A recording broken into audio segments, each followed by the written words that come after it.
Olá, meus queridos irmãos, eu quero cumprimentá-los com a paz do Senhor. Estamos diante da lição de número 4, 26 de julho de 2020. Vamos tratar o seguinte assunto: a construção do templo que enfrentou oposição. Temos em mãos aqui o textuário, diz assim: assim edificamos o muro, e todo o muro se cerrou até a metade, porque o coração do povo se inclinava a trabalhar. Está registrado em Neemias capítulo 4, versículo 6. A nossa verdade prática diz assim: se confiamos verdadeiramente em Deus, vencemos todas as resistências do maligno. Nós temos aqui o nosso comentário, a introdução. Nós vamos já entrar aqui para a introdução para nós ganharmos tempo.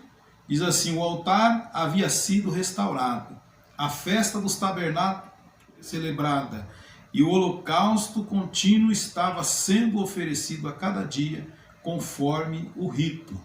Está registrado em Êxodo capítulo 3, 2 e 4. A vida espiritual dos judeus que havia retornado do cativeiro seguia o que estava prescrito na lei de Moisés. Somente esperavam o momento de iniciar a reedificação do templo.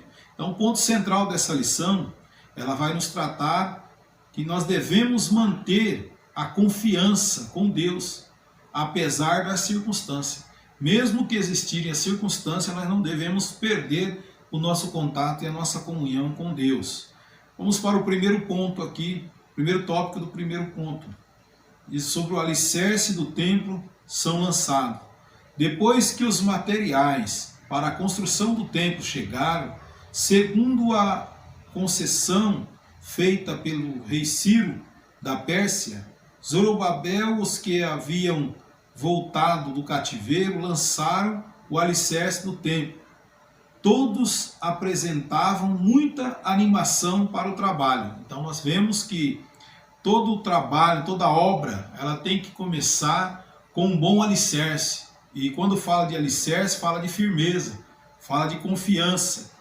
E nós temos que ter essa confiança que Deus está conosco no nosso trabalho. Então devemos ter animação para fazer a obra de Deus. Vamos para o primeiro ponto aqui do primeiro tópico. Diz assim: o lançamento dos alicerces foi celebrado com uma solenidade. Os sacerdotes já paramentados e com trombetas, e os levitas, filho de Asaf, com saltério, para louvarem ao Senhor, conforme a instituição de Davi e de Israel. Todos os que assistiram ao lançamento do alicerce expressaram seu sentimento com tão grande júbilo que as suas vozes se ouviam de muito longe. Então nós vemos que, primeira coisa que eles fizeram, ajuntou todos os materiais, os utensílios, para prepararem ali a base, né? O alicerce. E o alicerce ele tem uma importância muito grande, tanto na construção na vida secular, quanto na nossa construção espiritual. Se nós temos um alicerce mal feito,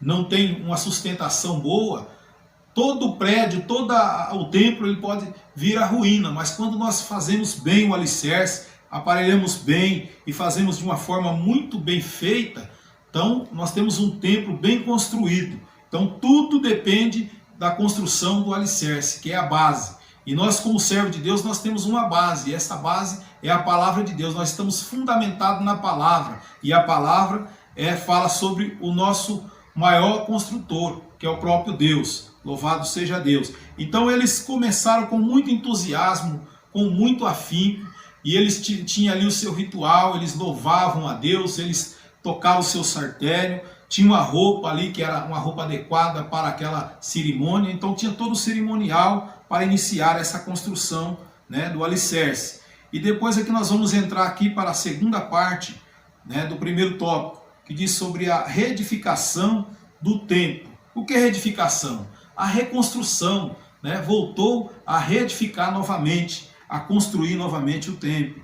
Então a reedificação do templo foi o resultado do despertamento que veio através de Ciro, rei da Pérsia. O próprio Deus impulsionou Ciro para reconstruir o templo que foi derrubado quando o povo foi cativo para a Babilônia.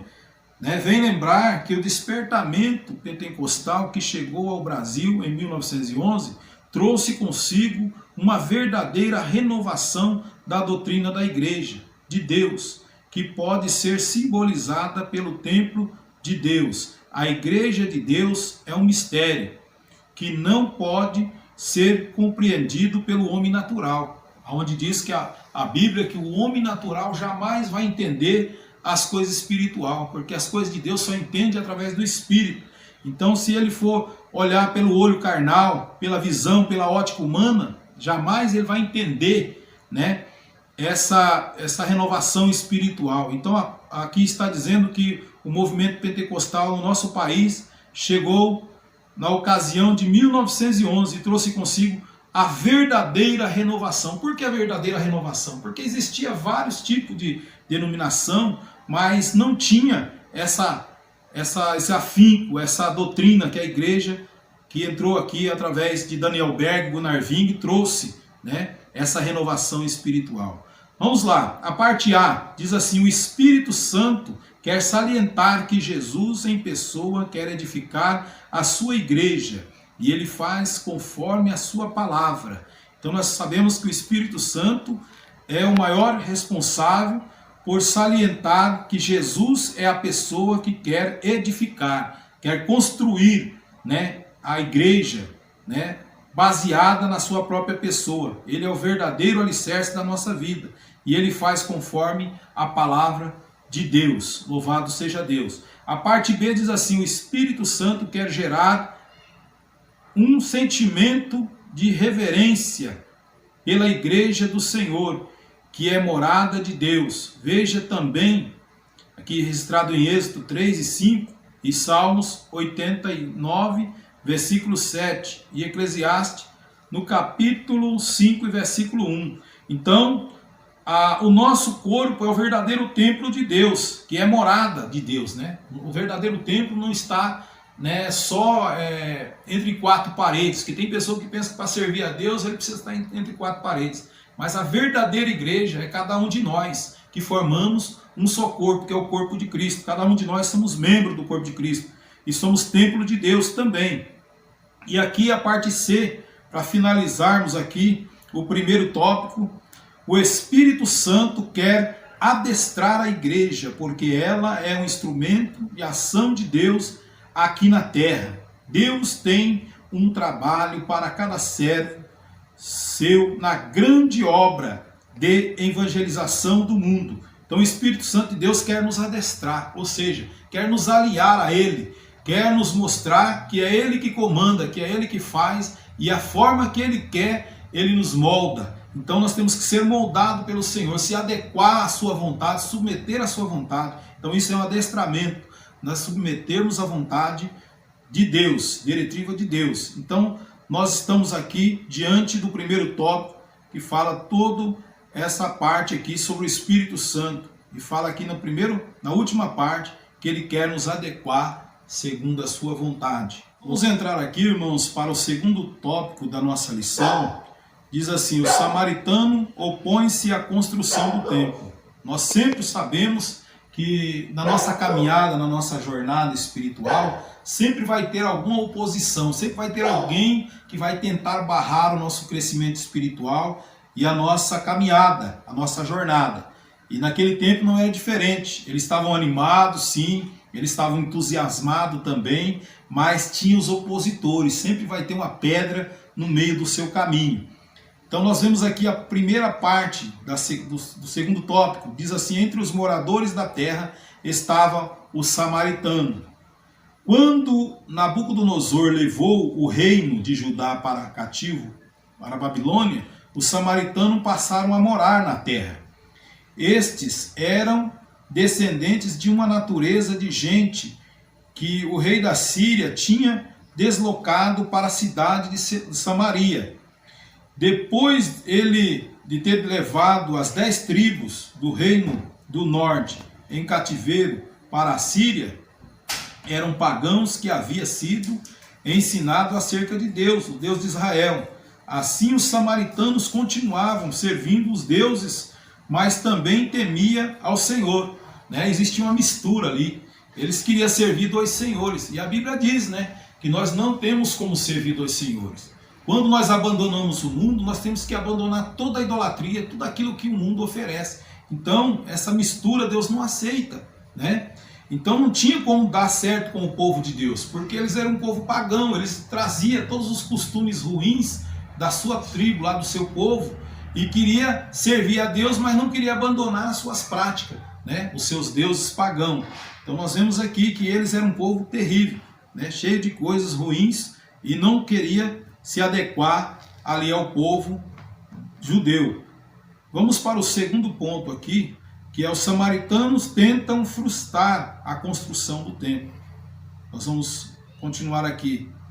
A maldade dos samaritanos levou-os a enviar uma carta ao rei da Pérsia, contendo acusações mentirosas contra os judeus. O rei que recebeu aquela carta não conhecia bem o assunto e mandou parar a obra. Então nós vemos, irmãos, que sempre vai ter pessoas que vai tentar barrar a nossa caminhada espiritual. E ali era o samaritano que se opôs contra a construção, que era um povo terrível, místico, né? Então eles fizeram ali uma carta mentirosa, enviando ali ao rei da Pérsia, que sem conhecer sobre o assunto, mandou parar a obra. E nós vamos ver aqui que os samaritanos que estavam entre os moradores da terra se opuseram contra a construção do templo. Mas Deus, quando nós consultamos a Deus, Ele nos dá uma válvula de escape. Mais adiante nós vamos ver aqui no ponto 3, no tópico 3, que Deus ele sempre dá uma estratégia. Mas nós vamos ver que aquele povo, eles não consultou a Deus. Simplesmente eles acovardaram, pararam, penduraram, né, o seu salgueiro, parou toda a obra, desanimou. Nós vamos entrar já, né, para o próximo ponto da nossa lição. Nós estamos entrando aqui para o terceiro tópico, que diz assim: como se explica a falta de resistência dos judeus? O primeiro ponto aqui do terceiro tópico diz assim: os judeus deveriam ter ido ao rei da Pérsia para assegurar a construção. Uma ordem dada por uma autoridade superior não pode ser invalidada por uma autoridade inferior. A ordem de construir o templo tinha sido dada pelo Deus do céu, através de Ciro, a maior autoridade da época, que assinara o decreto da construção. Então aqui, irmãos, diz assim que eles foram até o rei e fizeram uma carta mentirosa no ponto anterior e consultou essa autoridade, e ele, sem saber do que se tratava, mandou parar a construção. Mas qual que era o objetivo? Era tentar desestabilizar o povo, mas o povo temeu e parou a construção. Mas aqui diz que uma autoridade inferior, ou seja, menor, não pode interferir na autoridade superior. E qual que era a autoridade superior aqui? A de Deus. E a inferior era do rei da Pérsia, né?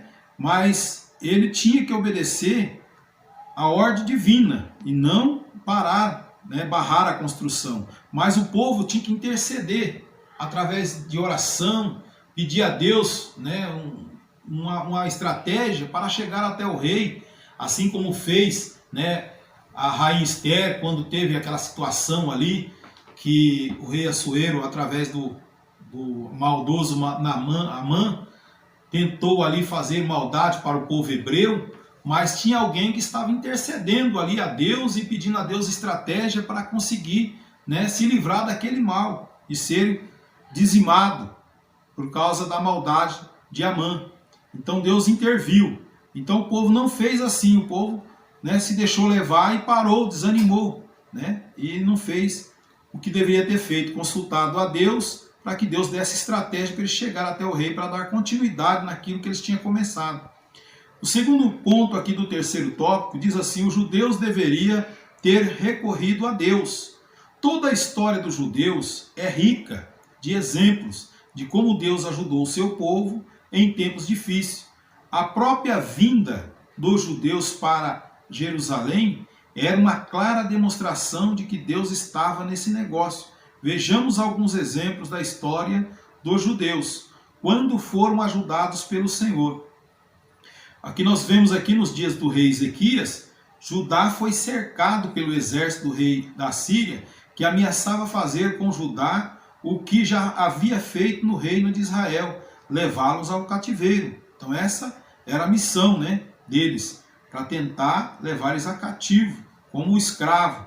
Mas nesta hora de perigo, o rei Ezequias buscou ao Senhor, recorreu ao Senhor, e foi ouvido.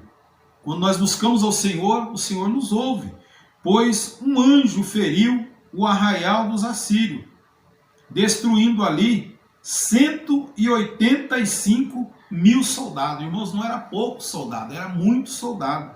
Imagina os irmãos, era uma cidade, um povo que formava uma cidade quase do tamanho da cidade de São Carlos. Então, numa só vez, o anjo os feriu, e eles foram vitoriosos, porque eles consultou a Deus, eles não parou, eles não intimidou diante dos inimigos.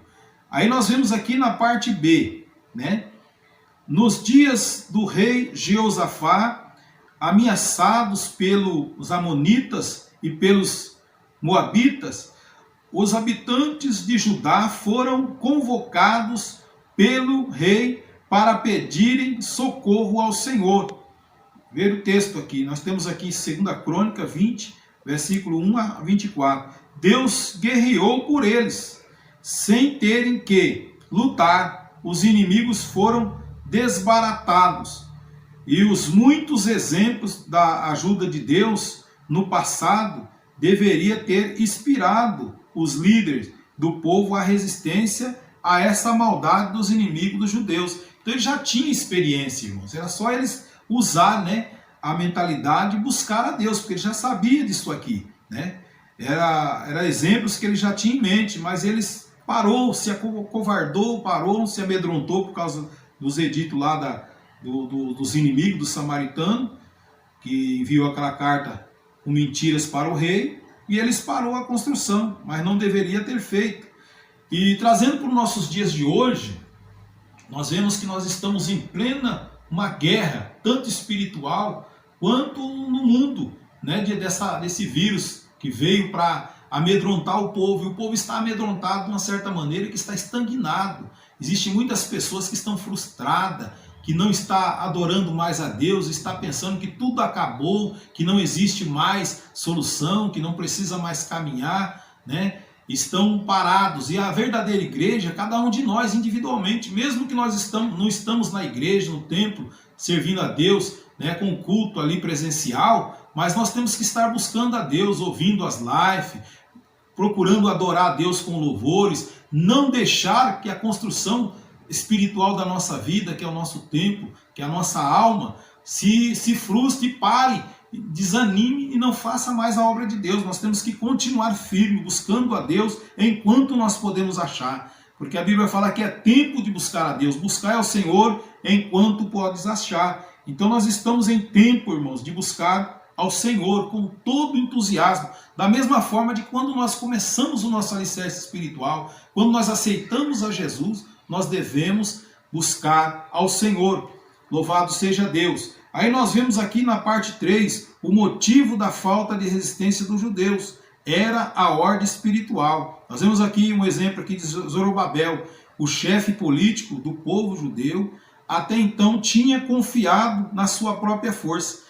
Irmãos, e quando nós confiamos nas nossas próprias forças, é um desastre, porque o homem, ele é falho, ele é frágil, ele é verdadeiro pó, ele é barro, ele tem as suas limitações. Mas quando nós colocamos em Deus a nossa confiança e fazemos que a vontade de Deus prevaleça na nossa vida, tudo é possível, porque a Bíblia fala que tudo é possível àquele que crê. Então quando nós colocamos Deus em primeiro lugar e não achamos que a força é nossa, que nós temos capacidade de fazer com as nossas próprias forças, nós vencemos, porque as nossas forças elas se esvaem, elas se esgotam, porque nós somos limitados, somos humanos, não tem mais condições de resistir, sentindo inteiramente desarmado diante do inimigo. Então quando nós lutamos com as nossas próprias armas, nós somos desarmados.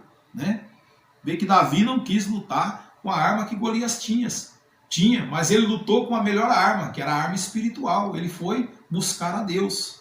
Vamos lá. Josué também, ele teve um problema, porque o sumo sacerdote, líder religioso do povo, ele estava com as suas vestes manchadas. E quando nós estamos com a nossa veste manchada, quando nós não estamos adequados, com a nossa vestimenta adequada, com a nossa vida no altar, irmão, não adianta clamar a Deus que não vai dar certo. Nós temos que primeiro arrumar o nosso altar, buscar de Deus, né, unção, graça, poder, e não nos acovardar, porque senão vai nos faltar autoridade diante do problema causado pelos inimigos. Então ele tinha essa fé para buscar de Deus ajuda, do Todo-Poderoso, uma vez que o mistério da fé é guardado em uma pura consciência. Se você estiver com a consciência, né, limpa, a roupa já lavada, a consciência purificada e limpa, você tem condições de entrar até Deus e Ele vai te ouvir. Amém? Nós vamos aqui, irmãos, para o nosso quarto tópico aqui, que fala sobre a reação dos samaritanos, que eram os inimigos, né, do povo de Deus. Quando os judeus cessaram a obra, a tristeza dos judeus, o povo em geral, tinha desde o início da construção acompanhado o trabalho, né, com simpatia. Os judeus trabalhavam com muito entusiasmo e com muita união. O povo tinha ouvido falar de que Deus, o Deus do céu, estava do lado dos judeus. Então o povo geral, né, ouvia falar isso, que Deus estava do lado dos judeus, ajudando-os. Aí depois existe aqui uma pergunta: e agora? Onde estava o seu Deus? Aqueles que começou entusiasmado, né, e começou ali com todo afinco, com toda o vigor, com toda, né, vontade de fazer, agora se sentia, né, pasmo, parado, estagnado, sem força. E nós temos que tomar cuidado, irmãos, porque às vezes nós começamos bem. É por isso que Salomão pediu para entrar, sair e entrar diante do povo. Porque às vezes nós entramos bem, mas para sair, nós saímos desanimados, nós paramos no meio da caminhada. Então nós temos que pedir a Deus para que nós possamos sair e entrar diante de qualquer situação bem. Porque quando nós falamos sair e entrar, porque nós já estamos vendo a saída que Deus vai nos dar e temos convicção que nós vamos chegar até o final. Como diz Daniel, tu porém vai até o fim, pois repousarás e estarás nos fins dos dias a tua sorte. Então quando nós começamos qualquer obra, qualquer parte da nossa vida espiritual, nós temos que ir até o fim, não podemos parar no meio do caminho. Como aquele povo cerrou ao meio, parou no meio, né, daquela construção. E aqui nós vemos a segunda parte aqui, fala sobre a alegria dos samaritanos, do quarto ponto aqui. Os inimigos dos judeus regozijavam grandemente. Certamente os conselheiros foram parabenizados pela sábia e competente ação. Porém, o gozo do ímpio é de pouca duração. Então nós vemos, irmãos, que o ímpio ele regozija na destruição do justo, mas o gozo deles, irmão, é de pouca duração. A Bíblia fala que cedo serão ceifados e murcharão como uma verdura. Uma verdura exposta ao sol, irmão, ela não tem muita duração. Mesmo assim é o gozo do ímpio, a alegria do ímpio quando está fazendo alguma coisa para destruir o povo de Deus. Então Deus se encarrega assim de puni-los, né? O gozo dos filisteus que havia prendido Sansão terminou em uma tragédia. Os irmãos que são leitores e amantes da palavra de Deus sabem como aconteceu, né? Que ele derrubou todo aquele tempo, matou todo aquele povo que estava regozijando da sua derrota, depois de ele ter perdido a visão e as suas forças espirituais. Nós vemos aqui a parte B, a alegria dos sacerdotes que alugaram Judas para atrair Jesus foi de curta duração também. Com a ressurreição de Jesus, os seus problemas se agravaram ainda mais. Então não tem sucesso aqueles que querem destruir a obra ou o povo de Deus. Então essa alegria deles foi muito pequena. E também aqui nós vemos na parte 3, né, do quarto tópico, o desânimo dos judeus. Os judeus que tinham voltado do cativeiro para construir o templo, eles sentiram-se humilhados, tristes, mas passando algum tempo, acomodaram-se com a situação e não lutaram pela continuação da construção do templo. deixaram-se dominar pelo desânimo. O desânimo, irmãos, é uma das maiores armas eficazes usada por Satanás, né, contra os crentes. Então nós vamos lutar contra o desânimo, em nome de Jesus.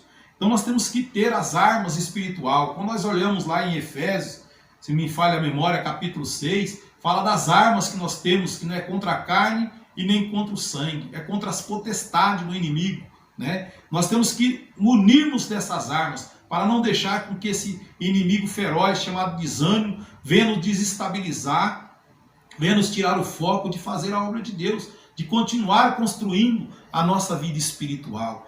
A nossa vida espiritual é cotidiana. Cada dia nós vamos lá, colocamos um tijolinho, orando, adorando a Deus, como aquele povo fez quando iniciou aquele alicerce.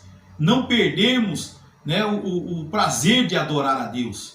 Adorar a Deus, irmãos, significa que nós estamos venerando ao Senhor, que nós estamos exaltando ao Senhor, dando a Ele toda a honra e toda a glória. Então isso é adoração. E nós não podemos perder essas características, não deixar que o desânimo destrua a nossa construção espiritual. Alguns conformaram-se e pensando que talvez ainda não era a vontade de Deus de construir o templo, né? A Bíblia fala que em todo o tempo nós temos que ter nossos vestes alva, né? E nunca venha faltar a unção, a glória de Deus sobre a nossa cabeça. Na parte B diz assim: outros aproveitaram a interrupção da obra para edificar as suas próprias casas. Fala quando o povo pendurou seu salgueiro, pendurar as suas harpas, não quis mais tocar, não quis mais louvar o Senhor, né? Não quis mais fazer nada, começou a buscar os seus próprios interesses. E no mundo em que nós estamos vivendo, irmão, é a mesma forma. As pessoas, porque não estão indo na igreja, estão à vontade, estão à lavanteira, não estão mais preocupados em prestar a Deus um culto, em adorar o Senhor, em tirar um momento de oração, em tirar um momento de pegar lá o seu violão, está criando poeira, a sua harpa, o seu teclado, e tirar ali um momento de adoração. Isso é a nossa construção, irmão. Não devemos perder esta oportunidade de adorar a Deus. E na parte C aqui diz: talvez alguns judeus sinceros estiveram tristes e buscassem a Deus em oração, pedindo a solução para a dificuldade, de modo que o templo pudesse continuar a ser construído. E nós vemos mais adiante, não vou entrar na próxima aula, né? Porque nós vamos ver na próxima aula, que alguém se levantou, bateu a poeira, falou: opa, nós precisamos dar continuidade naquilo que nós começamos. Nós não podemos ficar dessa forma. Não podemos conformar. A Bíblia fala: não vos conformeis com este mundo, mas buscai a Deus com toda a renovação do vosso entendimento, corpo, alma e espírito, com um espírito verdadeiro e voluntário, para que Deus venha se agradar de cada um de nós. Ficamos, irmãos, com esta lição abençoada por Deus, e até o nosso próximo encontro, em nome de Jesus.